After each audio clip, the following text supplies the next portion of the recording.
Hello दोस्तों, आप लोग कैसे हैं। जैसा कि मैंने आपसे वादा किया था कि मैं आप लोगों के लिए यूपी टेट के कुछ क्वेश्चन लिख कर आऊँगी। तो मैं देखिए सीधे पेपर लिख कर आई हूँ आपके लिए। 2021 का ये पेपर है। इसके अंदर जो क्वेश्चंस हैं उनके मैं सिर्फ करेक्ट आंसर बताऊँगी, और जहाँ मुझे लगेगा आपको कि थोड़ा डिटेल में बताना है, वहाँ मैं आपको थोड़ा सा डिटेल में बताऊँगी। और जो मैथ के क्वेश्चंस हैं उसके लिए वीडियो अलग डालनी होगी, क्योंकि मैथ के जो कॉन्सेप्ट होते हैं ना उनको क्लियर करना होता है। तो पहले हम इन्हीं क्वेश्चंस को सॉल्व कर रहे हैं, जो हैं हमारे पेपर के अंदर है। पहला है हमारा बाल विकास एवं शिक्षण विधि। इन क्वेश्चंस को करेंगे। इसके 5 पार्ट्स हैं। 5 पार्ट में से मैथ का पार्ट और इंग्लिश का पार्ट हम बाद में करेंगे। बाकी सारे क्वेश्चंस को हम सॉल्व करेंगे। 150 क्वेश्चंस हैं। 150 क्वेश्चन में से कुछ क्वेश्चंस हम बाद में करेंगे। पॉसिबिलिटी होगी तो यहीं देखते जाएंगे, और जहाँ डिटेल की नीड होगी वहाँ मैं डिटेल्स कराती जाऊंगी। तो चलिए टाइम वेस्ट नहीं करते और हम लोग शुरू हो जाते हैं इसको सॉल्व करना। तो देख रहे हैं आप ये बाल विकास एवं शिक्षण विधि से रिलेटेड क्वेश्चंस हैं इसमें। और ये जो पहला ही क्वेश्चन है ये बहुत ज़्यादा देखने में मिलता है आप लोगों को बीएड के अंदर। फर्स्ट ईयर सेकंड ईयर दोनों में ही इस क्वेश्चन से लेके बहुत सारे क्वेश्चंस बनते भी हैं और दिखते भी हैं। जैसा कि मैं आपको यहाँ पे बता दूं, पहला क्वेश्चन है हमारा, युत्सा क्या है। युत्सा क्या है, ये एक हमारी मूल प्रवृत्ति है। तो इसमें मैंने आपको जैसे कि बताया अभी, इसमें बहुत सारे क्वेश्चंस बन जाते हैं। नंबर 1 क्वेश्चन ये बन जाता है कि जो 14 मूल प्रवृत्तियां हैं वो किसके द्वारा दी गई हैं। क्या 14 मूल प्रवृत्तियां किसके द्वारा दी गई हैं, राइट। तो यहाँ हम दे देंगे किसके द्वारा दी गई हैं, मैकडूगल के द्वारा ये 14 मूल प्रवृत्तियां दी गई हैं। दूसरा क्वेश्चन बन जाता है कि आपको कोई सा भी इसमें से दे देते हैं और आपसे पूछते हैं कि ये इनकी कौन सी प्रवृत्ति है। तो ऐसे क्वेश्चन ज्यादातर नहीं आते। बस मैं आपको बता दूं, क्वेश्चन 3 तरह से आता है। नंबर 1 क्वेश्चन ये आता है कि मूल प्रवृत्तियों का सिद्धांत किसने दिया है जिसमें 14 मूल प्रवृत्तियां हैं। तो वहां आंसर आता है हमारा मैकडूगल ने दिए हैं। ठीक है, इसके डिस्क्रिप्शन में लिखा हुआ मैकडूगल ने दी हुई है ये 14 प्रवृत्तियां, राइट। अब दूसरा आ जाता है ये वाला क्वेश्चन। ये क्वेश्चन भी मुझे बीएड में भी कई जगह दिख गया था, फर्स्ट ईयर सेकंड ईयर दोनों में दिखा है ये। तो इसलिए मैं कहना चाहूंगी कि ये बहुत ज्यादा इंपॉर्टेंट क्वेश्चन है और प्लीज इसको आप कर लीजिएगा। ठीक है, आगे हम चलते हैं क्वेश्चन नंबर 2 की साइड में। क्वेश्चन नंबर हमारा 2 है यहाँ पे, देखिए क्वेश्चन नंबर 2 है ये रहा। बालकों के सामाजिक विकास को प्रभावित करने वाले तत्व, तत्व माने होता है एलिमेंट्स, कौन से होते हैं जो का जब विकास हो रहा होता है उसको इफेक्ट करते हैं। तो देखिए, आर्थिक तत्व से कोई मतलब होता नहीं है उसका, वंश से उसका कोई मतलब होता नहीं है, क्योंकि वो तो ऑलरेडी क्या है, बालक है, उसको क्या पता। शारीरिक तत्व जो तो फिजिकल है, उसे भी मतलब उससे कोई मतलब नहीं होता। उसको जो प्रभावित करने वाले तत्व होते हैं वे होते हैं हमारे सामाजिक परिवेशन जन्य तत्व। जो जिस माहौल में वो रह रहा है, जिस माहौल के अंदर वो रह रहा है, उसको कौन कौन सी चीजें प्रभावित कर रही हैं। ठीक है, अब हरलॉक ने भी एक सामाजिक विकास का अर्थ सामाजिक संबंधों में परिपक्वता को प्राप्त करना बताया है। ये एक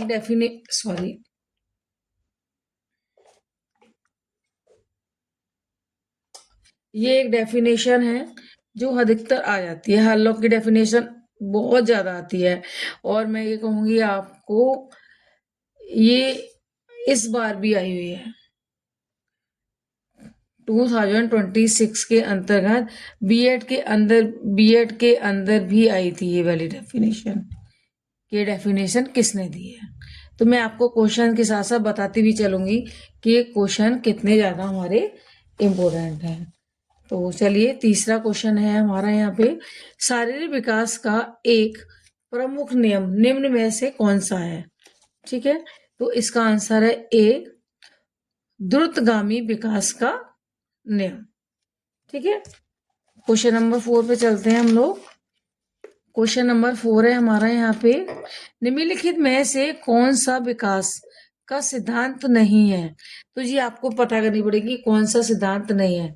अब हमारे बहुत सारे सिद्धांत हैं जो थॉर्नडाइक ने दिए हैं, स्पीयरमैन ने दिए हैं, कॉलहर ने दिए हैं। तो अब हम इसमें देखते हैं कि कौन सा सिद्धांत नहीं है। किसका नहीं है? विकास का सिद्धांत नहीं है। इसमें हमारा क्वेश्चन है अनुकूलित प्रत्यावर्तन सिद्धांत। अनुकूलित प्रत्यावर्तन का सिद्धांत इसके अंतर्गत नहीं आता। ठीक है, बाकी ये तीनों आते हैं। परस्पर संबंध का सिद्धांत भी आता है, निरंतर विकास का सिद्धांत भी आता है, और समान प्रतिमान का सिद्धांत भी आता है। ठीक है, तो आप इसको क्या करेंगे, एलिमेंट के थ्रू कर सकते हैं कि कौन सा गलत है, मतलब गलत लगा के, मतलब ये चेक कर लीजिए कौन कौन सा सही है, उसके अकॉर्डिंग हम इसको कर सकते हैं। चलिए अब देखते हैं हम लोग यहाँ पे क्वेश्चन नंबर 5। विकास के परिणाम स्वरूप नवीन विशेषताएं और नवीन योग्यताएं, नवीन विशेषताओं और नवीन योग्यताएं प्रकट होती हैं, ये कथन किसका है? ये भी एक डेफिनेशन है। मैं आगे वीडियो बनाऊंगी एक जिसमें आपको डेफिनेशन से याद करा दूंगी। ठीक है, ये किसकी डेफिनेशन है? ये भी हरलॉक की डेफिनेशन है। अब आप इसको याद कैसे करेंगे कि ये हरलॉक की डेफिनेशन है? हम इसको ऐसे याद कर सकते हैं कि हरलॉक ने क्या कहा है, नवीन विशेषता और नवीन योग्यता दोनों चीजों को नवीन से आप जोड़ लेंगे तो आप क्लियर कर पाएंगे कि ये डेफिनेशन किसने दी है। बाकी और डेफिनेशन में नवीन वर्ड का यूज नहीं होगा। ठीक है, तो आई होप सो ये आपको याद हो जाएगी। हरलॉक ने दिया है नई विशेषताएं और नवीन योग्यताएं प्रकट होती हैं, ये डेफिनेशन किसने दी है? हरलॉक ने दी है। और ये डेफिनेशन किस चीज की है? ये डेफिनेशन हमारी विकास के परिणाम स्वरूप दी गई है, विकास से रिलेटेड दी गई है। ठीक है, तो यहाँ भी हमारे 2 से 3 क्वेश्चंस बन जाते हैं। चलिए अब चलते हैं क्वेश्चन नंबर 6 की साइड।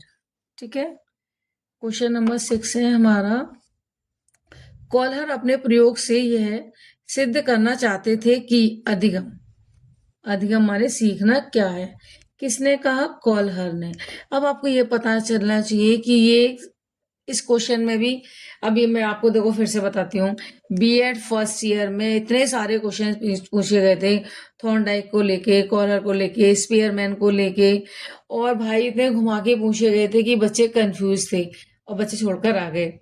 तो मैं यही आपको समझाना चाह रही हूँ कि ये जो सिद्धांत है ये किसने दिया है। ठीक है, ये सिद्धांत किसने दिया था हमें? कॉलर के अनुसार ये प्रयत्न और त्रुटि के द्वारा नहीं सिखाता, बल्कि यह एक मानसिक शक्ति है जो बुद्धि के द्वारा समस्या पूर्ण परिस्थिति का प्रत्यक्ष प्रतीक्षण करता है। अभी देखिए सीधे सीधे दे देता कि ये सिद्धांत किसका है, प्रयास और त्रुटि का सिद्धांत है, लेकिन नहीं, इसने क्या किया, देखो इसको घुमा दिया। क्या किया? मतलब इस सिद्धांत को उसने घुमा दिया। क्या कहा इन्होंने ये कहा कि ये जो सिद्धांत है समग्र परिस्थिति का प्रत्यक्षीकरण है। समग्र माने पूरी, जो जैसे कि जिस रूम में वो बैठेगा उसको पहले देखेगा, सोचेगा, समझेगा, फिर ये काम करेगा।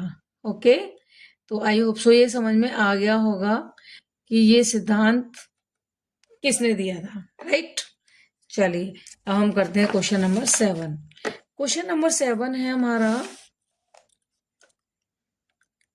किसने पाठ योजना की पंच तत्व प्रणाली प्रतिपादित किया? राइट, ये आंसर भी ये आंसर था हमारा हिंदी पेडालॉजी में था, हिंदी पेडालॉजी में था ये, और सोशल पेडालॉजी में भी था। दोनों में ये क्वेश्चन घुमा के दिया था। एक में पूछा था कि हार्वर्ड की जो पंचपद प्रणाली है उसका तीसरा चरण कौन सा है, और एक में दिया गया था कि हार्वर्ड की नहीं, पंच पद प्रणाली किसने दी है? तो ये क्वेश्चन भी देखिए घुमा के आता है काफी ज्यादा। तो आई होप सो ये भी आपको अच्छे से याद हो गया होगा और इसको तो आप कर लीजिएगा। ठीक है, आगे चलते हैं। मैं टाइम ले रही हूँ लेकिन आपको समझाती हुई चली हूँ ना कि कौन से क्वेश्चन हमारे लिए देखिए ज्यादा इंपॉर्टेंट है। कोई बात नहीं, हम इस वीडियो को थोड़ा छोटा कर देंगे। ठीक है, अब ये देखो, निम्नलिखित में से ग्रंथियों के आधार व्यक्तित्व के विभिन्न प्रकारों की चर्चा किसने की थी? किसके आधार पर? ग्रंथियों के आधार पर। तो ये किसने की थी? केनन ने की थी। अब आगे चलते हैं। देखिए, सृजनात्मकता मौलिक परिणामों को अभिव्यक्ति करने की मानसिक प्रक्रिया है। अब इसको भी आप कैसे याद करेंगे? अभी देखिए, सृजनात्मकता तो सृजनात्मकता ही है, सृजनात्मकता की डेफिनेशन है। ये किसने कहा है? ये कहा है अभिव्यक्ति करने की मानसिक प्रक्रिया है, मेंटल प्रक्रिया है ये। तो ये हमारी किसने दी थी? क्रो एंड क्रो ने दी थी। तो आप इसको कैसे कर सकते हो? क्रो एंड क्रो दो व्यक्ति थे। कौन थे? क्रो एंड क्रो कौन थे? दो व्यक्ति थे जो क्या कहते थे कि हम दोनों अपनी मानसिक प्रक्रिया के द्वारा इस काम को करेंगे। तो इसको डेफिनेशन को अभी ऐसे याद कर सकते हो। ठीक है, चलिए कोशिश कर रही हूँ मैं आपको साथ साथ याद हो जाए। बी एफ स्किनर के अनुसार बच्चे में भाषा का विकास होता है। स्किनर के अनुसार भाषा का विकास का कैसे होता है? अनुकरण और प्रबलन के फलस्वरूप। ठीक है, चलिए आगे चलते हैं। अगर हम ऐसे वीडियो बनाएंगे ना तो हमारी वीडियो 2 से 3 घंटे की होगी और आप लोग कहेंगे कि मैम आपने क्या किया है, तो बहुत सारा टाइम वेस्ट करा दिया। क्योंकि अब हमारे पास टाइम तो है नहीं, टाइम हमारे पास क्या है? बहुत कम है। देखिए फिर से आ गया है यहाँ पे। देखिए मैंने कहा ना, देखिए मूल प्रवृत्तियों को 14 प्रकार से डैश ने वर्गीकृत किया है। कहा था ना मैंने, ये बहुत इंपॉर्टेंट क्वेश्चन है, मैकडूगल ने। अब आ जाइए 12 पे। किसी दूसरी वस्तु की अपेक्षा एक वस्तु पर चेतना का केंद्रीकरण अवधान है। अवधान माने होता है ध्यान है। ये किसने कहा है? ये कहा है हमारा 14, ये कहा है हमारा डिम्बल्स का ये स्टेटमेंट है। ठीक है, अब आगे चलते हैं थोड़ा सा और इसको देखते हैं। निम्नलिखित में से किसका नाम सुजनन शास्त्र के पिता से जुड़ा है? सुजनन शास्त्र से जुड़ा है। तो ये कौन है? हमारे गार्टन जी है, जिनका नाम इससे जुड़ा हुआ है, जिनको पिता कहा जाता है। ठीक है, आगे देखिए 14 देखते हैं हम यहाँ पे।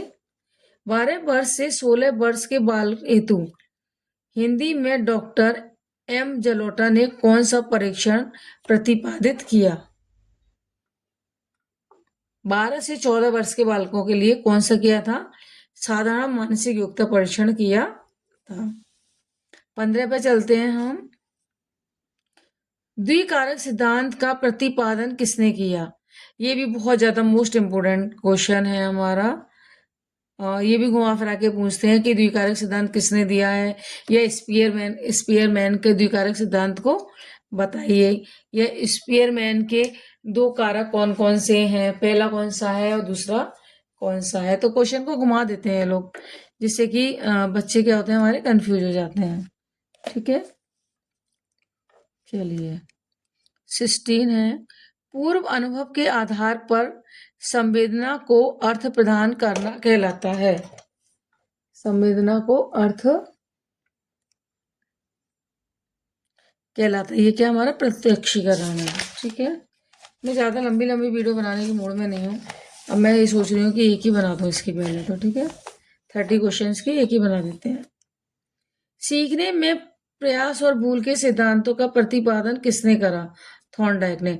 थॉर्नडाइक को हम पिता भी बोलते हैं, पता है, सीखने का फादर भी बोलते हैं हम इनको। कौन है? ये हमारे पिता हैं। देखिए चलिए, अब है हमारा क्वेश्चन 18।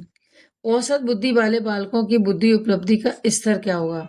जिनकी एवरेज होती है वो होते हैं हमारे 90 से लेके 109 तक। ठीक है, एवरेज उपलब्धि बताइए 90 to 110, मतलब 110 से नीचे और 90 से ऊपर। आगे चलते हैं हम लोग। देखिए 19 का है, निम्न में से किसने तरल स्क्रियल बुद्धि के प्रतिमान के प्रतिपादक थे? ये भी बहुत आता है भाई, इसको आप तरल से याद करेंगे तो बहुत अच्छा रहेगा। कैटल ने दी थी ये, तरल पदार्थ से आप याद करिए इसके स्टेटमेंट को, तरल ले लीजिए और प्रतिमान के प्रतिपादक के नाम से इन दोनों को आपस में रिलेट करिए और याद कर लीजिएगा। 20 क्वेश्चन है हमारा, क्रिया स्पूत अधिगम सिद्धांत को प्रतिपादन किया था, किसने किया था? स्किनर ने किया था। ठीक है, ब्लूप्रिंट निम्न में से किसका महत्वपूर्ण घटक है? ब्लूप्रिंट किसका है? परीक्षण निर्माण का। चलिए आगे चलते हैं हम लोग, आप जरा इधर हो जाएंगे मैडम। ये है हमारा 22 है हमारा, ये देखिए, विकास की पूर्व संक्रिया अवस्था निम्न में किसने दिया था? किसने दिया था? ये प्याजे ने दिया था। ठीक है, और प्याजे का पूर्व संकीर्ण का विकास की अवस्था, ठीक है, इन्होंने दी थी। अब है हमारा एमपीपीआई परीक्षण का उपयोग निम्न में से किसके मापन में किया जाता है? ये किसके मापन में किया जाता है? इसका आंसर है नहीं, वैसे मैं आपको बताऊं ये पर्सनालिटी के लिए किया जाता है, इसलिए मैंने इसमें टिक लगा दिया है। ठीक है, आगे चलिए, अधिगम हेतु निम्न में से क्या सर्वाधिक आवश्यक है? सीखने के लिए सबसे पहले प्रेरणा की नीड होती है, और ये भी बीएड का क्वेश्चन है।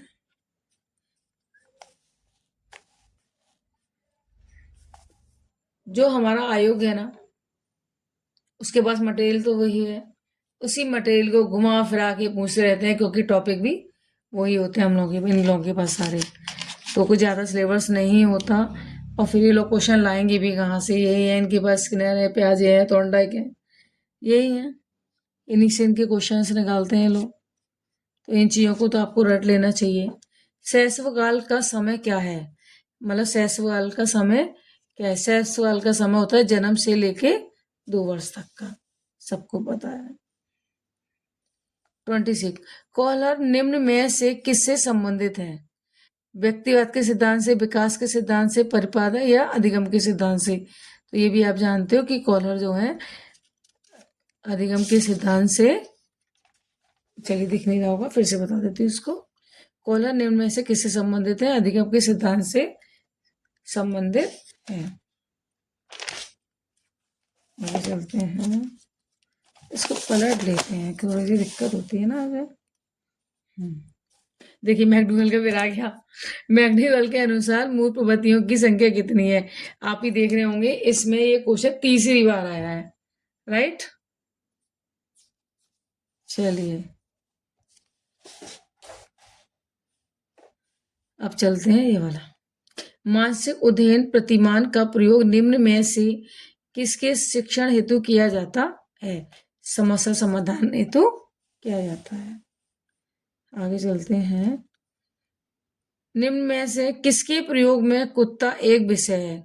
अभी देखिए, अब ये भी है ना, थोड़ा पॉपुलर यही चल रहे हैं हमारे। तो किसने कहा था कुत्ते का, किसने किया था एक्सपेरिमेंट? पॉपुलर ने किया था। अगर आपको इसका लिंक याद नहीं होता तो मैं एक बहुत प्यारा से एक क्लू देती हूँ आपको। जैसे कि डॉगी का जो डॉगी होता है, उसका जो बेबी होता है, तो उसको हम क्या बोलते हैं? पप्पी बोलते हैं ना। ठीक है, तो आप उससे याद कर सकते हो, पावलोर पप्पी, पप्पी माने कुत्ता। ठीक है, इससे याद कर सकते हो। कहते हैं ना कि अब आप पप्पी पप्पी पप्पी इस तरह बोलते हैं ना, तो डॉगी की बेबी को बोलते हैं ना, तो आप इससे याद कर सकते हो, पावलोर पप्पी, राइट। कभी नहीं भूलोगे आप। आगे चलते हैं 30 क्वेश्चन के अंदर, मौलिकता, नमीयता तथा प्रभाव निम्न में से किसके घटक हैं? तो ये हमारे सृजनात्मकता के घटक हैं। कितने मिनट के हो गए? 90 मिनट के हो गए। चलिए कोई दिक्कत नहीं, आगे चलते हैं, बहुत जल्दी जल्दी हो जाएंगे। डा का उच्चारण स्थान होता है नासिका है। ठीक है, फिर है हमारा ये 4 गज मतलब में कौन सा विशेषण है? परिणाम बोधक विशेषण है। फिर देखिए, समाज का विलोम क्या है? समाज का विलोम व्यास है। शून्य का तत्सम क्या है? शून्य। आंख की किरकिरी होने का अर्थ होता है अप्रिय लगना। ये है हमारा एक पैराग्राफ गिवन है। अब इसका फोटो ले लीजिए, स्क्रीनशॉट ले लीजिए। मैं सिर्फ इसके आंसर ही कराऊंगी, ठीक है। आप इसका स्क्रीनशॉट ले सकते हैं, स्क्रीनशॉट ले लीजिएगा। फिर मैं इसी में से क्वेश्चन गिवन है तो मैं करा दे रही हूँ। घुमक्कड़ शब्द में कौन सा प्रत्यय है? अक्कड़, ठीक है। चलिए आगे चलते हैं। महावीर स्वामी का जन्म कहाँ हुआ था? सब जानते हैं, वैशाखी में हुआ था। स्वच्छंद में कौन सी संधि है? व्यंजन संधि है। महात्मा बुद्ध ने जब बुद्धत्व प्राप्त किया तब उनकी अवस्था कितनी थी? 35 ईयर थी। श्रुति धर्म का अर्थ क्या है? वैदिक धर्म। अकाल का पर्यायवाची क्या है? दुर्भिक्ष। निम्नलिखित में से कौन सा मिश्रित वाक्य है? अध्यापक देखते हैं कि छात्र पढ़ते हैं। अध्यापक देखते हैं कि छात्र पढ़ते हैं। मैंने अभी चेक नहीं किया है इसको। जिन वाक्यों में एक वाक्य मुख्य और दूसरे प्रधान होता है उसे आश्रय वाक्य कहते हैं, उन्हें मिश्रित वाक्य कहते हैं। ओके, चलिए।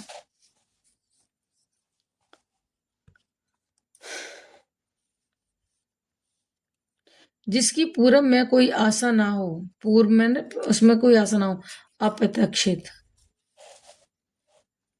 मुझसे उठा नहीं गया वाक्य में वाच्य क्या है? भाव। तो कंफ्यूजन हो जाता है कहाँ से कहाँ तक लेना है, ठीक है। इस देश में हिंदी भाषा का प्रयोग लिखने और बोलने में किया जाता है।